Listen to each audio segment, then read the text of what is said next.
Have you ever wondered why you instinctively reach for your wallet the exact second you feel stressed?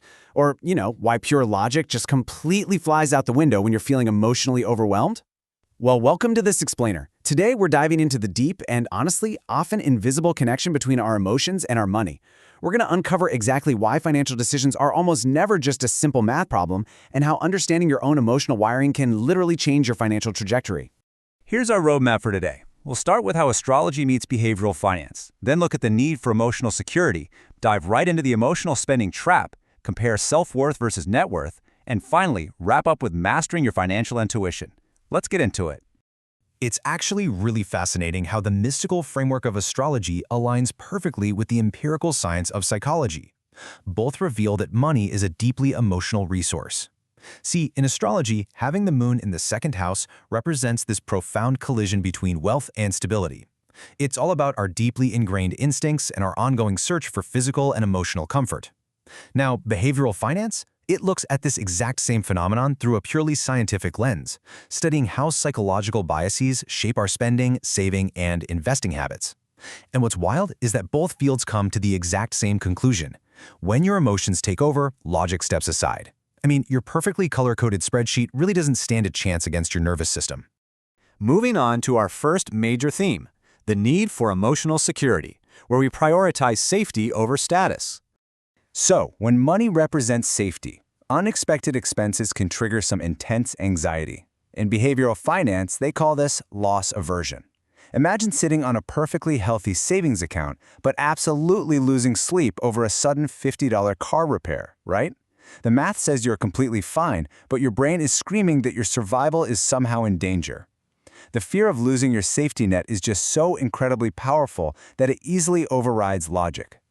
This intense anxiety makes people overly cautious, causing them to avoid perfectly calculated financial risks, like getting into the stock market or investing in a business, even when all the practical data points toward taking the leap. And that brings us to financial conditioning.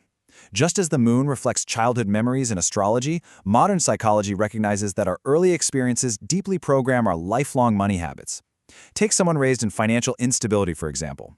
As an adult, even if they're pulling in a massive six-figure salary, they might still save excessively and deny themselves basic comforts out of this lingering kind of phantom poverty mindset. On the flip side, someone who grew up in pure abundance might just blindly assume resources will always magically replenish themselves, which, you guessed it, leads to reckless spending. These emotional patterns operate completely beneath our conscious awareness until we intentionally drag them out into the light. Now let's transition over to the emotional spending trap and our unconscious habits. We have all been trapped in this vicious cycle, haven't we? It almost never starts with a logical decision to buy something. You have a terrible, draining day at work. Bam! That's your stress trigger. You feel depleted, so you make an unconscious purchase. Maybe you treat yourself to a super expensive dinner, or you finally buy that gadget that's been sitting in your online cart forever just to lift your mood. And instantly, you get a burst of temporary emotional relief. You feel better. But inevitably, that short-term satisfaction fades within hours, maybe days. The underlying stress from work remains completely untouched, and the urge to spend returns. In this trap, your temporary feelings are dictating your long-term wealth, just increasing the temptation to repeat the whole cycle the very next time you feel overwhelmed. Let's dive into our next section, self-worth versus net worth, and the illusion of buying confidence. Here's the hard truth. Genuine confidence cannot be purchased. Behavioral finance describes this phenomenon as hedonic adaptation. It's the reason why the thrill of buying a brand new luxury car fades after just a few weeks of driving it.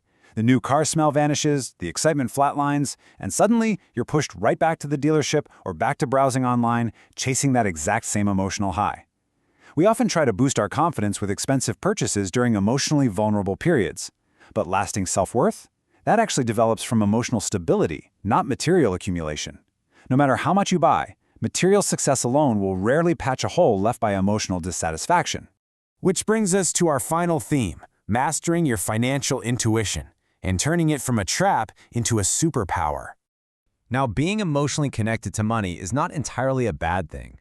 In fact, when your natural intuition isn't clouded by impulsive fear or stress, it becomes a massive asset. People with high emotional awareness often have an incredible gut feeling for market opportunities, or they can easily spot the red flags in a bad business deal. They read the room, they understand consumer behavior, and they literally sense shifts before the data even catches up. Behavioral finance completely confirms that this experienced intuition is incredibly valuable. When you balance that sharp gut instinct with practical, clear-headed research, it radically accelerates your ability to build wealth. It's a real game changer. So to build healthier habits and actually tap into that superpower of intuition, we have to force a mindful pause before we check out. Ask yourself honestly, is this something I truly need, or am I just trying to improve my mood? Are you actually reacting to a stressful email from your boss, or maybe just simple boredom on a lazy Sunday afternoon? The goal here isn't to suppress your emotions or, live like a robot. The goal is simply to prevent your raw feelings from making long-term financial decisions on your behalf.